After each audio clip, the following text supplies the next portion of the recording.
এই রঙগুলো এইভাবে আছে কিভাবে? এটা তো এটার মধ্যে 8 চামচ চিনি, এটার মধ্যে 6 চামচ চিনি, এটার মধ্যে 4 চামচ চিনি, এটার মধ্যে 2 চামচ চিনি, এভাবে করে এখানের মধ্যে দিয়ে তারপর এগুলো মিক্স হবে।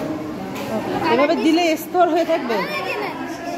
যেটা সবচেয়ে বেশি চিনি সেটা হচ্ছে সবচেয়ে নিচে হয়, যেটা যারা 6 চামচ চিনি তারা এখানে দিতে হয়, যেটা 4 চামচ চিনি সেটা এখানে দিতে, যেটা সবচেয়ে বেশি কম চিনি সেটা এখানে উপরে দিতে হবে।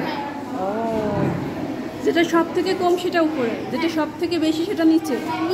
হ্যাঁ, আস্তে আস্তে কমবে। জিনিসটা হলো তাহলে ওই যে চা বিক্রি করে সিলেটে ওরা এই সিস্টেমে